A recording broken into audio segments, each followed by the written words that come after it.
Si tu regardes cette vidéo, c'est que tu te retrouves plusieurs fois par semaine dans une box, que tu t'entraînes en class WOD, en open gym, que tu coaches ou même que tu gères la salle en tant que owner, on se retrouve tous au même endroit.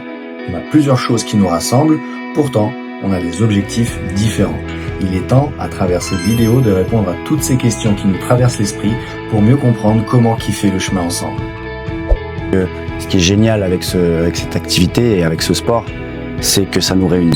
Jocelyn Chanet, gérant de Vikings Training, qui existe donc depuis 2015. Le plus gros défi des owners, c'est de trouver le juste milieu entre le business et la passion. C'est une limite qui est très fine. On vient souvent dans ce type de métier par le biais de la passion et non pas par le biais de l'entrepreneuriat où on se dit on va juste investir des billes. Alors il y a des investisseurs, mais c'est pas ceux qui font nécessairement, en tout cas, vivre la boxe au quotidien. Et les owners, qui sont eux aussi engagés parfois sur le terrain, ont besoin un petit peu de créer de la communauté, tout en faisant comprendre à cette communauté que c'est aussi un business, c'est aussi une manière de vivre, et c'est un business qui est sain. Des fois, quand on dit business en France, c'est presque un gros mot. Mais non, le business, c'est ce qui permet à l'heure actuelle, dans les salles, de faire progresser plein d'adhérents, que ce soit dans leur physique, leur mentalité, dans les liens qu'ils vont créer autour d'eux. Et c'est pour ça que c'est important, en fait, aussi pour les owners, de se rassurer sur le fait que vous n'êtes pas obligé de juste donner du temps aux gens. Il faut faire en sorte, en fait, que ce temps soit apprécié. Ils vont pas juste vous apprécier pour le temps que vous leur donnez, ils vont aussi vous apprécier pour la pertinence que vous pouvez leur apporter. Voilà. Et c'est pas facile de rester pertinent, de se renouveler. Et c'est pour ça que de s'entourer d'autres owners sur des chats, sur des visios, d'avis extérieurs comme un Viking Staff qui peut peut-être vous aider aussi, permet de toujours rester dans le juste milieu, de prendre des décisions et de rester au plus proche de ce que tu peux optimiser. C'est important parce qu'en fait, on peut recommencer X fois les mêmes choses et à chaque fois avoir l'impression de reprendre un petit peu à zéro. Je trouve que dans l'entrepreneuriat et dans plein de choses, en fait, tout ce qui n'est pas synthétisé est condamné à se répéter. Il faut arriver des fois à gagner un petit peu de temps parce que comme on est multitâche, on a plusieurs casquettes, il faut arriver à faire en sorte de le synthétiser à la fin, de le standardiser, de l'automatiser pour que tu puisses le mettre en place plus vite. Et des fois, quand tu es au milieu d'une journée, tu as fait peut-être 6 tâches différentes en tant que owner et du coup, ça te permet pas en fait d'aller jusqu'au bout des choses pour faire en sorte de gagner plus de temps la prochaine fois. Donc le fait de s'aider avec d'être bien entouré aussi dans son équipe, d'avoir peut-être une équipe extérieure ou pas, comme Vikings Affiliate, ça c'est à chacun d'en décider. Ça peut te permettre de gagner du temps par-ci, par-là. Et on parle pas juste sur l'aspect programmation, on peut aussi parler sur l'aspect prise de décision. Et du coup derrière, tu as toujours le bilan des choses au bout de 3 à 5 ans. Et au bout de 3 à 5 ans, tu as peut-être amélioré ta salle de 100, 130, 140%, qu'il y en a qui sont à 110, 115%. Et ça, sur des années, ça te permet d'être prospère, mais ça te permet aussi de garder une certaine estime par rapport à ton projet, par rapport à tes capacités d'évolution et de prendre un maximum de plaisir sur le long terme. Qu'est-ce qu'une bonne programmation? C'est une programmation qui reste proche des retours des adhérents et des owners. Est-ce que l'adhérent se sent progresser, mais à la fois surpris par la variété, puisque c'est ce que demandent les adhérents aussi. Ils veulent un bon mélange des deux. Je pense que la routine va être cassée, effectivement. Il faut pas tomber dans l'hyper-variété non plus. On le ressent de plus en plus. Ça a été toujours un peu la vision de Vikings Training aussi, c'est d'amener une routine avant de mieux la casser. Et ça, quel pourcentage de routine reste dans le programme entre affiliés et compétiteurs, ça va changer forcément. Un affilié, avec les adhérents, ils vont quand même chercher une petite part de surprise et de légèreté et de fun un peu plus développée qu'un compétiteur qui est essentiellement concentré sur la performance. Mais en tout cas, une bonne programmation donc doit s'adapter à la réalité du terrain. Et pour ça, il faut être proche de ses adhérents, donc comme avec ce genre de séminaire aussi, proche des owners, proche des coachs. Voilà. Et ce qu'on a décidé de faire sur Vikings Affiliate, c'est de bouleverser un petit peu les habitudes, puisque Vikings Affiliate est une programmation où les skills restent les mêmes pendant 3 semaines. 3 semaines, c'est le juste milieu entre j'ai automatisé certaines choses. Déjà, ça me permet au coach la semaine suivante de ne pas répéter le format tout simplement parce que les gens l'ont déjà fait la semaine d'avant. Et là, il y a une évolution, donc tu sais tout de suite déjà à peu près tes pourcentages, tu comprends le format, donc du coup tu peux aller plus loin aussi dans le coaching, tu passes moins de temps à expliquer, tu passes plus de temps à donner des conseils pertinents, et ils sont de plus en plus capables de les mettre en place. Donc il y a eu ce choix qui a été fait par rapport aux skills qui restent constants sur 3 semaines et ils sont même annoncés. Donc on sort un petit peu de cet aspect inconnu. Mais par contre, eux, les Metcon, restent entre guillemets secrets et vont amener de la variété pour trouver le juste milieu donc avec les besoins des adhérents. Et du coup, tout le monde y prend du plaisir. Le coach, l'adhérent. Et en fait, ça, c'est juste à la salle d'insuffler cette philosophie. Et les adhérents, vous inquiétez pas, ils le comprennent. Ça a été vérifié dernièrement dans Vikings Affiliates. Pourtant, il y avait quand même pas mal de sceptiques sur le sujet, puisque c'est pas l'approche première qu'on a de l'activité. Mais ça enlève absolument pas le respect pour la méthode et tout ce qu'on peut en tirer. Je pense que ton adhérent, il vient essentiellement aussi pour l'aspect communautaire, pour la relation avec le coach, les conseils pertinents qu'il peut lui donner, mais aussi l'estime qu'il peut lui apporter. Il vient peut-être aussi des fois pour du bien-être, des aspects de composition corporelle ou autre. Mais sur le moyen et long terme, il vient aussi pour nourrir un de ses besoins psychologiques, qui est le sentiment de compétence, se sentir plus autonome aussi dans sa pratique. Ça lui permet d'ouvrir un plus grand champ de possibilités. Et ça, sur le long terme, c'est quand même important. Faut pas oublier que votre but, c'est quand même de fidéliser un noyau dur. Ce noyau dur, vous voulez, on va dire qu'en moyenne, il reste 2-3 ans. Et pour ça, il faut avoir le courage des fois de leur imposer aussi une philosophie, une certaine petite exigence pour qu'ils le comprennent petit à petit avec les mois et les années et ils vous remercient 2 fois plus à la fin du chemin. Il y a ces cycles de 3 semaines avec ces skills qui sont annoncés. Il y a ces Metcon qui vont amener pas mal de variété aussi. Et ce qui est cool en fait, c'est que déjà en premier lieu, vos adhérents, on en revenait tout à l'heure, je disais tout ce qui n'est pas synthétisé est condamné à se répéter. Là justement, avec des progressions des fois logiques sur plusieurs semaines, votre adhérent, ça va lui permettre de synthétiser, d'automatiser. Et après, quand vous allez mettre de la variété dans le Metcon, il y a plus grosse masse d'adhérents qui sera capable en fait d'avoir de l'autonomie. C'est super appréciable et on peut encore plus augmenter la variété après dans les Metcon. Et puis après, à nous aussi dans les processus, de casser cette petite routine qu'on a créée sur les skills. Et c'est ce qu'on fait dans Vikings Affiliates avec des semaines de transition, où là, on va davantage porter d'importance au Metcon. On va faire en sorte déjà que les skills soient complètement différents, peut-être un petit peu moins importants. On va plus pousser le Metcon, on va mettre ce qu'on appelle des KO, on va mettre aussi un héros. Et du coup, on va essayer de beaucoup rattrouper les deux communautés, compétiteurs et adhérents de salle, sur ce genre de semaine, d'autant plus en fait, parce que on va juste partager des Metcon sans chercher une trop grosse logique. Ça diminue un petit peu cette charge mentale de la progression et après on se reprépare à refaire un petit cycle de 3 semaines. Voilà. Et franchement, c'est super apprécié, que ce soit chez le compétiteur ou chez les adhérents. Et du coup, comme notre but, c'est de réunir tous les intérêts, je pense que c'est dans cette direction qu'il faut aller. La philosophie de la salle doit être adaptée à l'espace de la salle, ça c'est sûr et certain. Et avoir des adhérents avec des demandes qui vont être assez variées. Il y en a qui sont là essentiellement pour l'aspect communautaire et social, ils en ont tellement besoin qu'ils seront là toute leur vie. Et à nous aussi de leur donner assez d'estime pour qu'ils aient un petit peu de compétences dans l'activité et qu'ils viennent pas uniquement pour la communauté, même si c'est déjà super. Il y en a d'autres qui viendront plus pour de la perte de poids, d'autres plus pour se sentir progresser, et d'autres qui auront quand même un petit peu envie de performer, et d'autres au contraire qui auront que envie de performer, même si ça reste très très rare. Le but, c'est évidemment pas de se concentrer sur eux, mais c'est de se dire, est-ce que je suis quand même capable de proposer un service qui réunit tout le monde? Et après, qu'est-ce que je mets en place comme service en fonction de l'espace dans ma salle? Ça va orienter donc le ClassWOD, et qu'est-ce qui peut être mis autour ou non? Est-ce que j'ouvre du free, ou est-ce que c'est juste peut-être 15 minutes autour de mes ClassWOD où j'autorise à faire quelques accessoires en plus. Du coup, qu'est-ce que je vais proposer pour ça? Voilà. Tout dépend de l'espace de la salle. Ce qui est sûr, c'est que nous, au sein de Vikings Affiliates, Vikings Compétition, on a fait en sorte de pouvoir répondre à toutes les demandes. Vous avez Vikings Affiliates.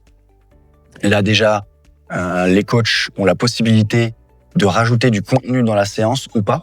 On a des salles qui viennent de débuter. On a des salles qui ont 8 ans d'expérience. Donc forcément, les adhérents n'ont pas le même niveau, n'ont pas la même capacité à absorber l'information et à mettre en place les choses. Des fois, ça dépend aussi du coach, sa capacité à capter son audience, à transmettre. Bref, on peut très bien, dans des salles, finir la séance en 40 minutes, d'autres en 60 minutes. Donc, on a fait en sorte aussi, nous, d'avoir des extras qui peuvent être mis en place, soit rallonger le skill, soit avoir des renforts en plus entre le skill et le Metcon, ou à la fin, ça dépend vraiment en fait du but de la progression. Et dans d'autres salles, ils vont pas faire cet extra et ils vont quand même tirer sur 60 minutes de séance. La salle de demain, c'est celle qui essaye de trouver solution autour d'elle, de bien s'entourer. Voilà, parce qu'au final, les bonnes idées, elles arrivent rarement le matin au réveil à 6 heures. Elles arrivent grâce à des interactions. Donc il faut s'entourer, il faut avoir la possibilité de faire des cerveaux collectifs avec des gens qui font la même chose que vous, mais peut-être dans des régions différentes. Et au final, il n'y a pas de salle de demain. Je pense que quand l'Irox est sorti, la moitié des gens disaient ouais, mais ça, c'est bon, ça n'existera pas, ça va pas durer, etc. Peut-être qu'au début de notre activité physique, les gens disaient pareil. Ils disaient pareil d'ailleurs. Et au final, l'Irox existe et prend une place prépondérante. Et ce qu'il y a à retenir de ça, c'est que si on avait juste regardé ça du coin d'œil, on voit ça un petit peu comme quelque chose d'opposé, comme oui, ils ont juste pris une partie de notre sport. Et puis après, si on fait un cerveau collectif, on s'entoure et on se dit oui, mais c'est vrai que ça répond à tel ou tel besoin, telle ou telle attente. Aspect business, ça permet aussi d'avoir plus de monde sur certains ClassWOD. Ça permet aussi d'avoir une première approche plus simple. Du coup, on peut peut-être les basculer derrière sur ce qui nous tient encore plus à cœur, notre noyau dur, notre activité physique qu'on apprécie. Tout ça pour dire que ce soit sur de la technologie, sur le scaling de l'activité, de l'offre, eh bien en fait, être à la page, c'est essentiellement être bien entouré pour pouvoir échanger et tout de suite s'engouffrer en fait avec une certaine vision et une certaine avance sur des choses qui peuvent fonctionner. Tu peux pas créer un service avec de l'amélioration continue si tu ne viens pas sur le terrain. Voilà, il y a la théorie. Il y a la vision que tu penses avoir et après, il faut toujours essayer qu'elle soit la plus juste possible. Les personnes sur le terrain qui testent ton produit, qui ont la réponse au final. Parce que toi, tout ce que tu cherches à créer, c'est tirer en fait le meilleur parti de ce que tu peux produire pour que ça réponde à des attentes et à des besoins. Notre principale motivation, c'est d'essayer de répondre justement à l'ensemble des demandes, que ce soit au niveau des adhérents, des coachs, des owners, des compétiteurs. L'entraînement fonctionnel, en fait, soit toujours au cœur du projet, que tu cherches à en vivre en tant que owner, que tu cherches à transmettre ta passion en tant que coach, que tu cherches à améliorer ta composition corporelle, ta capacité à bouger, tes performances en tant que adhérent ou compétiteur. C'est ça, c'est d'arriver à répondre à tout le monde parce que ce qui est génial avec cette activité et avec ce sport, c'est que ça nous réunit. Ce qu'on a toujours fait avec Vikings Training, et c'est ça aussi qu'il faut comprendre. Il y a le fait de dire j'ai beaucoup de respect pour ce sport et il y a le fait de mettre un business model en face qui y correspond. C'est deux choses complètement différentes. Si tu as vraiment du respect pour ce sport, tu sais que c'est un sport qui est exigeant par défaut et que du coup, potentiellement, il ne devrait pas se faire sans accompagnement. Par exemple, Viking Compétition, on ne peut pas cliquer sur un lien et direct y accéder. Certes, on pourrait se dire s'il le prend, c'est qu'il en est conscient et il se débrouille. Mais ce qu'on voit sur le terrain, c'est qu'il y a quand même beaucoup de personnes qui sont pas conscients de ce que ça demande pour progresser dans ce sport, que c'est un vrai processus, qu'il faut avoir de la patience, qu'il faut faire des cycles avec des vases communicants, un entonnoir en fait pour arriver à la spécificité. Vous êtes arrivé parce que vous adoriez la variété, l'intensité, etc. Mais là, il va falloir mettre en place des progressions qui vous y amènent, mais il y a ce gap entre les deux. Donc ça, c'est la partie sportive Viking Compétition. Et nous, pour ça, on préfère vraiment avoir contact avec la personne qui doit nous écrire, s'engager sur 3 mois ou 6 mois d'un coup. C'était ça depuis le début, on l'a toujours fait, on a toujours été les seuls à le faire. Et je dis pas que c'est le mieux, mais c'est notre approche de la chose. Et au moins, on ne vide pas en fait les salles en free access. Parce que si vous avez quelqu'un qui part sur Viking Compétition, il a eu un contact, il a eu un échange et il a eu un peu plus de certitude en tout cas sur le fait qu'il avait vraiment envie de prioriser cet aspect de l'activité pendant un certain temps avec un vrai engagement et un accompagnement derrière. Donc c'est ce qui me semble important et c'est pour ça qu'on l'a jamais changé. Peut-être que ça changera, je ne sais pas. Ça dépend. Des fois, il faut aussi savoir s'adapter au marché pour pouvoir continuer à exister. Ça, c'est la dure réalité du terrain. Mais en tout cas, sachez que notre souhait au sein de Vikings Training, c'est vraiment de garder cette approche et de se dire que si on a sorti quelqu'un des ClassWOD, c'est vraiment parce que la salle, en tout cas, ne pouvait plus proposer un service adéquat à la personne parce que ça demandait trop de spécificité dans la préparation qu'il voulait. Et entre ça, on a donc Vikings Affiliates qui essaie déjà de répondre à un maximum de demandes. Donc, on a une offre relativement complète et un business model qui est vraiment cohérent par rapport au respect qu'on a pour l'activité physique, mais aussi le sport. Vikings Affiliates, c'est une programmation, mais il y a aussi l'aspect accompagnement, où là, donc, on a Garance et Morgane qui vont vraiment essayer de faire en sorte de pouvoir accompagner les honneurs, que ce soit à travers WhatsApp, à travers des visios, pour toujours rester au plus proche de ce qui se fait sur le terrain. Et puis, chaque salle a son contexte aussi. On fait aussi des animations avec des KO ou des WOD un peu plus spécifiques, où on essaie de réunir les différentes communautés au sein des salles. Peut-être que parfois vous avez des compétiteurs en free access, et on fait en sorte, entre les programmes Viking Compétition et Vikings Affiliates, d'avoir du lien quand ça reste logique par rapport aux progressions respectives. Et il y a aussi des supports de communication qui peuvent être créés pour justement augmenter l'engouement et faire en sorte de donner un petit peu de rythme à chaque communauté. Voilà, parce que c'est vraiment ce qui est au cœur de Vikings Affiliates, c'est la communauté, en premier lieu. De faire en sorte, comme on l'a dit, tout le monde y trouve un intérêt commun de partager un moment au sein d'une salle. Et ça, c'est pour ça aussi que Vikings Affiliates est aussi important qu'un autre service, voire même plus. Chaque salle doit pouvoir en fait proposer un spectre de services qui correspond à toutes les attentes et aux besoins. Que ce soit l'adhérent, que ce soit le compétiteur, que ce soit le coach qui a envie de se projeter un petit peu plus loin dans son coaching, dans son approche, et que ce soit le honneur qui a envie de rentabiliser plus certaines choses, d'augmenter son leadership, d'augmenter sa capacité à gérer la salle avec l'âme qui souhaite y mettre aussi et non pas juste être usé par le quotidien. Voilà. Le but, c'est de répondre à toutes ces attentes-là parce qu'on sait que de base, il y a un truc qui les réunit. Donc à nous de faire en sorte qu'ils puissent évoluer dans leurs différents objectifs pour mieux revenir à ce qui les rassemble. Dans Vikings Affiliates, on prend ce type de demande. Pour ça aussi qu'on a développé le service Aerox. Morgan, donc, qui le met en place dans sa salle. Pour l'instant, sur 4 séances par semaine. Peut-être que ça évoluera. En tout cas, pour l'instant, c'est 4 séances différentes qui sont proposées au sein de Viking Aerox, qui est disponible directement dans le full pack Vikings Affiliates, mais aussi juste à la demande si vous voulez prendre juste cette spécialité. Et Morgan a tout de suite pris le parti de se reformer en plus sur l'aspect conditioning avec Sean Sale. Et c'est pour ça qu'on s'est engagé aussi dans un mastermind pour bien sûr rester connecté à la réalité du terrain, mais aussi avoir une part théorique un peu plus développé. Et donc, il y a l'Aerox, il y a les Kids, il y a l'SP Gym avec une spécialiste, l'SP Altero, le FBB. Voilà. Et le but, justement, c'est de se dire que les salles ont sûrement des besoins différents et c'est important de pouvoir y répondre et d'avoir tout dans un même pack. Voilà. Pas chercher 36 trucs à droite, à gauche, etc. Full pack, tout en un. Que ce soit sur la variété des programmations, mais aussi sur l'aspect accompagnement et animation, qui sont les 3 propositions de valeur de Vikings Affiliates. On va essayer de vous créer du contenu un peu plus régulièrement sur la chaîne YouTube. N'hésitez pas en tout cas à nous faire des retours, à rendre la chose vivante. C'est pas parce que ça fait 10 ans que Vikings Training existe que on n'est pas à l'abri en fait de nos propres certitudes dans tous les cas. Restons humains. N'hésitez pas à mettre des commentaires, à venir parler sur Instagram, à donner votre avis si vous avez envie qu'on oriente les choses différemment ou si vous avez vous pouvez très bien être une source d'inspiration aussi pour nous. Donc encore merci en tout cas pour ces 10 années depuis 2015 de suivi de Vikings Training. Et puis n'oubliez pas que nous en tout cas dans notre cas on va essayer de faire toujours le mieux possible, s'améliorer encore et encore parce qu'on a vraiment l'impression en fait que c'est que le début de l'histoire.